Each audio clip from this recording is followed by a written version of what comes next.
Morning everyone, welcome back to my allotment diaries. I've just walked straight through a spider web. Probably one of the most traumatic things to happen to me this entire year. Oh, I hate them. Also, it's not that cold today. It's actually a weirdly warm day. Also, I can't speak. Yeah, a little bit of a weird random 21-degree day today out of nowhere. So I've sort of come wrapped up for winter. Didn't need to. Oh, also another thing, my Scarecrow down here, he's just absolutely scared the crap out of me. I got to my plot and I forgot that I moved him last time I was here, and I saw that he'd moved, and honestly my heart just dropped into my stomach. Hopefully that's how he makes the birds feel, but I don't think he does, do you? Don't think you're really pulling your weight, mate. Don't think you're pulling your weight, Clive. Clive? No. Will? No. Maud? Tilly? Fred? No name fits for him at the moment, no name fits. I think I need to wait for his personality to shine through. Do you know what I mean? As soon as his personality comes through, I'll be able to choose a name. Right, anyway, where are we? Allotment's looking pretty good actually, by my standards, if I'm honest. We're sort of coming into full-on like autumn time now, and then the transition into winter will begin. But you know what, it's looking all right. Was that Einstein? Did you literally just see Einstein?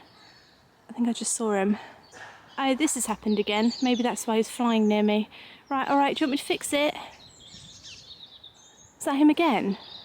Is it the squirrel or is it the crows doing this? What is it? It's not good, is it? Ooh, what's happened? It's my hammer. I have to make him a more permanent solution, I think. This is not working anymore. Here you are. I'm not sure where you've gone now, but it's there for you. Right, we're going to have to circle back around to him again because he's just not cooperating recently. Somebody said it's not Einstein and it might be a new robin, which is mind-blowing. But even if it is, like I said, all the robins are now Einstein. It's just sort of Einstein reincarnated. Do you know what I mean? It's just easier as well. I can't keep coming up with names. I don't have a set plan of what I'm going to do today, and I used to think, when I used to first come to my allotment, I used to think I had to have like a list of jobs to do every time I came, otherwise it's just not productive.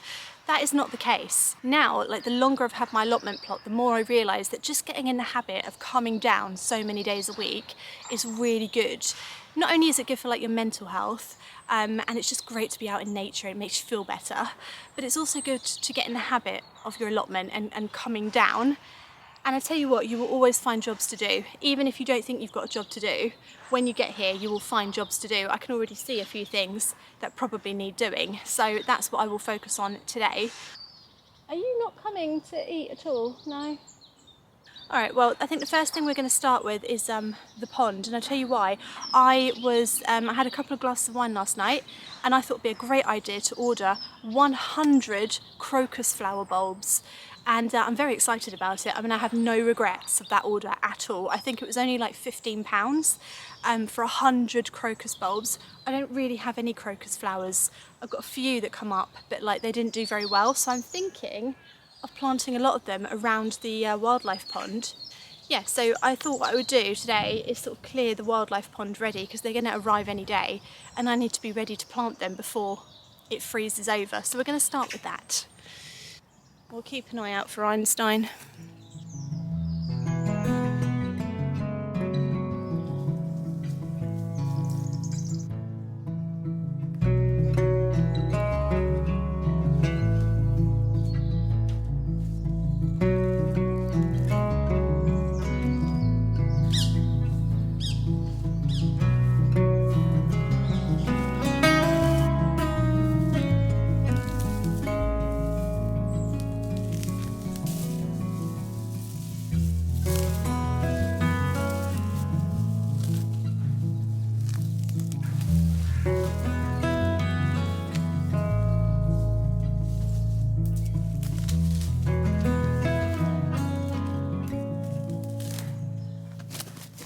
Some lovely, I can't remember the name of these.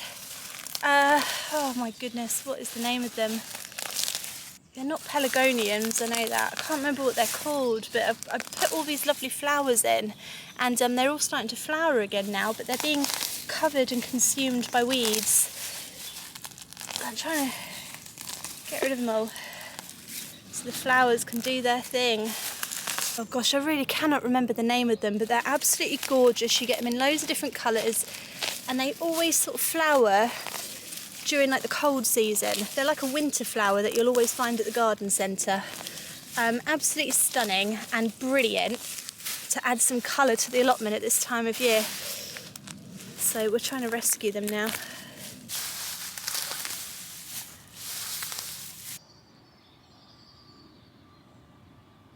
Right, there we are. Look, you can see the little flowers that I planted now. I actually can't believe they're still here. I can't believe you guys survived. It's actually amazing. But yeah, this area looks a lot better now.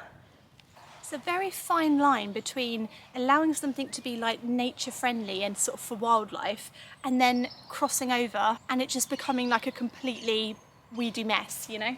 It's like a very fine line between it, and I don't think I've quite mastered it yet, because I really want this to be great for wildlife, and I know for that it needs to be a little bit bushier and overgrown, but it sort of has gone too far and it just looks a blooming mess. So I just can't seem to get that balance right at the moment, but I'm learning. I know I'll get there. Einstein's been hopping around. I think he's after the worms now, so hopefully we'll see him again.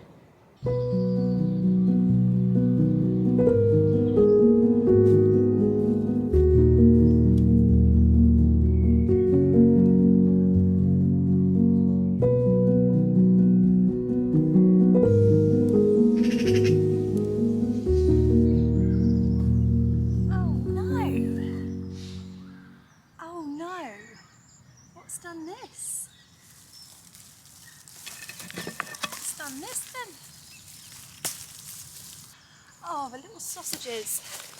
Those little sausages, I tell you what. Something has pulled all my onion sets out the ground. What an actual shame. What are they playing at? Something's come along and pulled them all out. Honestly. Could have been birds because I think the netting was a bit low. I don't know. Is it mice? Oh gosh. Little sausages. Unbelievable.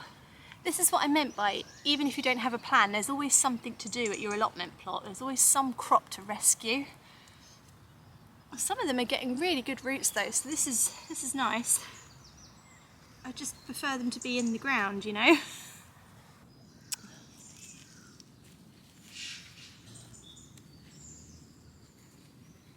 Yeah, apparently, oh, can you hear the fire alarm going off? There's a fire alarm going off somewhere. Apparently the birds think that the tops of onions are worms, and so they come down and they peck at them thinking they're going to get a nice worm, and they sort of pull your onion bulb out and then they fly off. So that's probably what's happening. I think maybe I'll put the net a little bit higher. It'll stop them being able to get to it.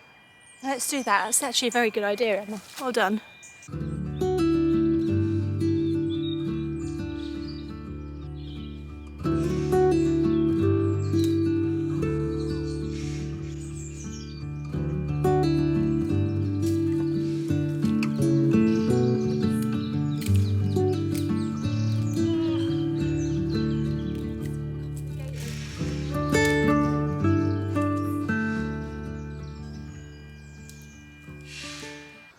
You know what I would say is like a key piece of advice to anyone's who's growing their own food for the first time, is to adequately protect your crops.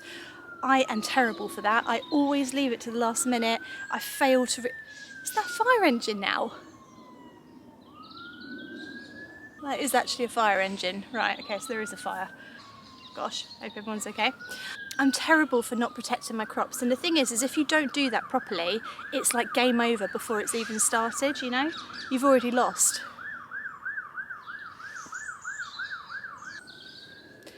Right, just secure that net down at the edges so the birds don't get stuck in it. So we don't want to trap a bird, you know, I don't want to keep a bird. I want to stop the birds.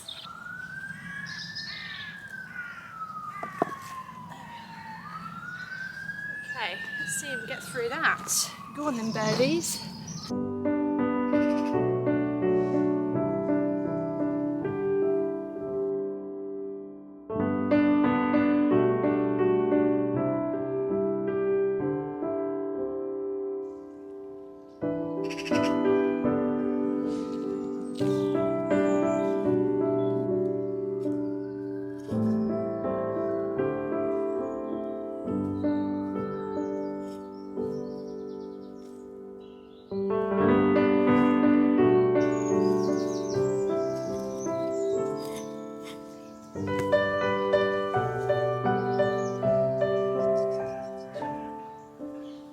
Guys, now as you can imagine, because I make these lovely allotment videos for you, I get a lot of advice on how to do things from fellow allotment growers, from fellow vegetable growers, people who've done it for years and years and years.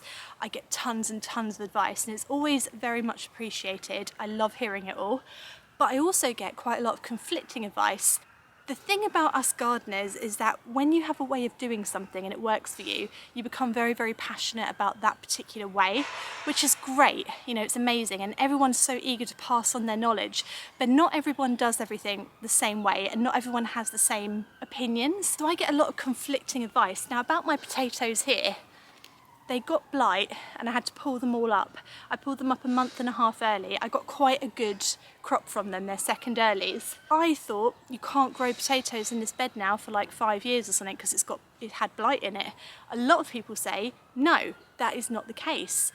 Apparently farmers will just completely ignore that rule and they just regrow their potatoes. Charles Dowding apparently does it. He just puts potatoes in the same bed even if they've got blight. So I thought, you know what? It's not something I would ever normally do, but I do have some seed potatoes left over and they have sprouted just a tiny little bit, and I just thought, you know what, let's just whack them in and see what happens, because the worst that will happen is that they will just not grow, or they'll grow and they'll get blight, and then we'll know for sure. But the best thing that can happen is that I will get a little bit of a Christmas crop.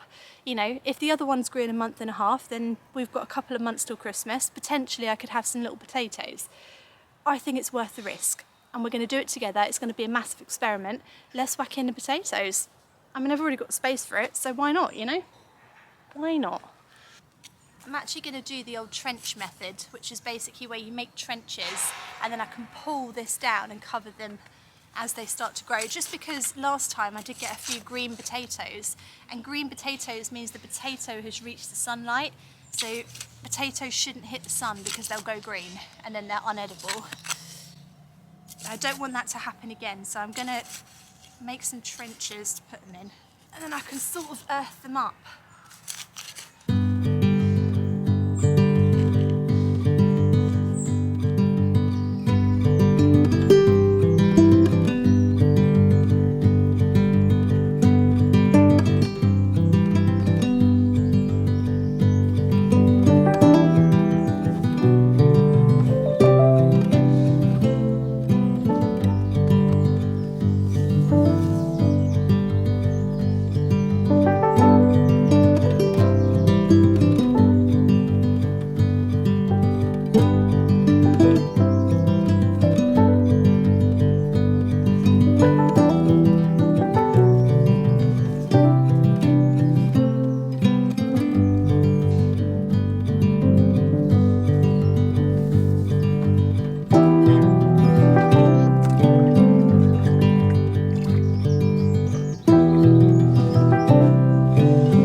Yeah, always interesting to try something new in the garden. And I would say to you, if everything that you do in your garden is because of what you've learned and somebody's just told you to do it that way and you've never actually tried any other way, I would urge and encourage you to maybe give something like this a go. Go against the rules a little bit, go against the grain, because there are plenty of people out there who send me messages and tell me that things that shouldn't work for them. You know, so it's always interesting to try something new. Right, it does look like it's going to pour down with rain, and I haven't brought an umbrella or a coat, but I did want to do some harvesting today. So, right, let's go and have a look if the spinach is ready to harvest, because I really want some with my lunch. Let's go over a little bit. Right, so this is perpetual spinach. I sowed it. When did I sow it? I can't remember, a little while ago.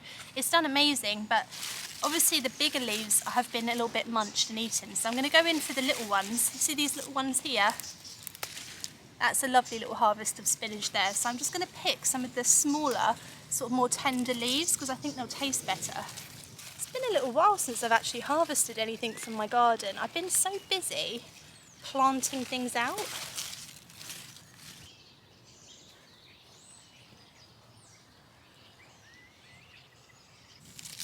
get a little bit of this kale as well. This is looking lovely. It's full of whitefly. Oh gosh.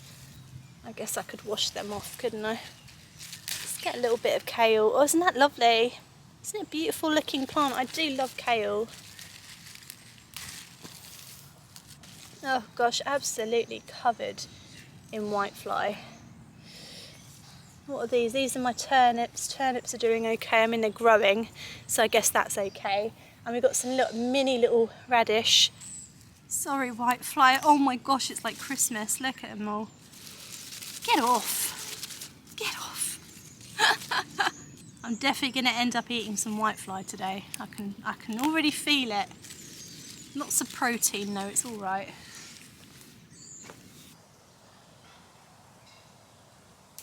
Can you see that cloud behind me? That is a very, very rainy cloud. Gosh, I hope I make it home before that decides to let loose. Right, I've got a little bunch here of perpetual spinach and some kale, and quite a lot of whitefly as well, which is going to be delicious in a stir fry. We'll try and get them all off. I think they've all gone actually.